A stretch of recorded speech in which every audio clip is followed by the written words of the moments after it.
न्यायालयों में भी बैठने की समस्या है। अभी एक मित्र बता रहे थे, सब डिवीजन से आए हैं कि मेरे यहाँ बैठने की जगह नहीं है, वो नहीं है, ये नहीं है। ठीक है, बात ठीक है। आप सबों को ज्ञात है कि एक रिट के मार्फत से उच्च न्यायालय से हम लोगों ने ऐसे आदेश प्राप्त किए हैं जिसमें 80 लाख का भवन सारे जगह बनना है, चाहे वो जिला हो, सब डिवीजन हो, तालुका में सब जगह बनेगा। ये सरकार को बाध्य किया गया है उच्च न्यायालय के द्वारा, मेरे द्वारा दायर आपकी याचिका है, वो याचिका आपके तरफ से मैंने डाली है, पब्लिक इंटरेस्ट लिटिगेशन है। 40 जगहों में तो वो बिल्डिंग बनने लगी है, कुछ जगह बन भी गई है, कहीं कहीं उद्घाटन भी हो गया है।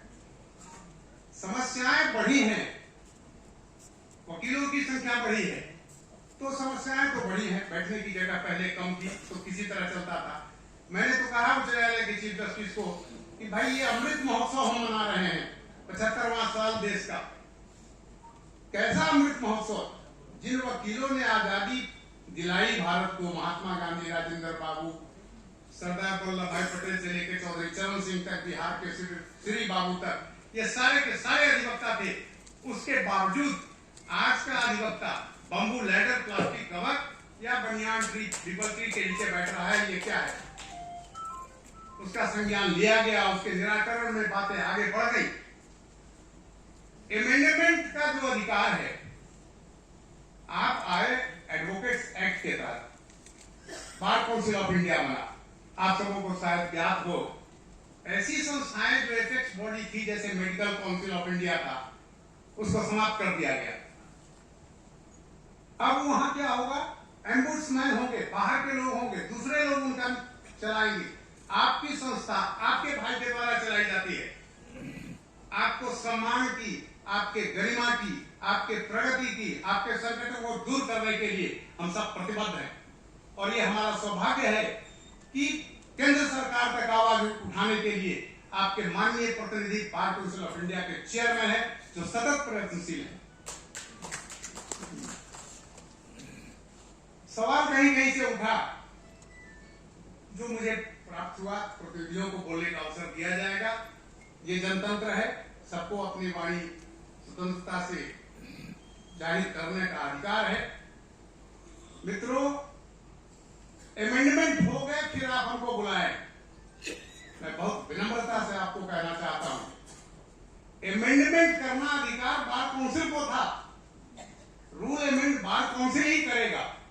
कॉन्स्टिट्यूशन में अमेंडमेंट जितने हुए, इंदिरा गांधी के काल से 377 हटाए जाने तक, कोई एक दृष्टांत आप हमें दे दें कि भारत की जनता से पहले वोटिंग कराई गई और फिर अमेंडमेंट हुआ।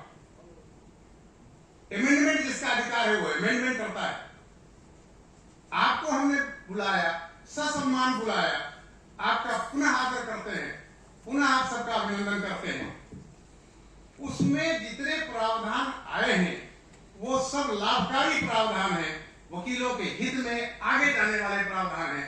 कैसे कल्याण हो, कैसे कल्याणकारी योजनाएं हो, कैसे कोई भी वकील जो अंत में पेनिलेस हो जाता है, उसके पास कोई साधन नहीं होता, कोई नौकरी तो हम करते नहीं है, तो उसके संरक्षण के लिए, ताकि उसकी फैमिली लक्ष्य में न चली जाए इमीडिएटली, पेंशन की योजना, अन्य कल्याणकारी योजना, आयुष्मान जैसी योजना में वैसे वकीलों को जोड़ने की योजना, एडवोकेट के साथ जो हादसे होते रहे हैं भिन्न भिन्न जगहों में, उसके लिए एडवोकेट प्रोटेक्शन एक्ट और अन्य बातें। कल ही मैं अपने चेयरमैन से बात कर रहा था, बिहार भर के वकील आते हैं पटना, अब उनके लिए ठहरने की कोई व्यवस्था नहीं है। एक सीनियर मेंबर देखिए वहां बैठे हैं, सबसे वयोवृद्ध हैं, झगड़िया के चेयरमैन साहब वहां बैठे हैं। अब कल उनको रहने की कोई जगह नहीं। मैंने चेयरमैन साहब से कहा कि हम लोगों को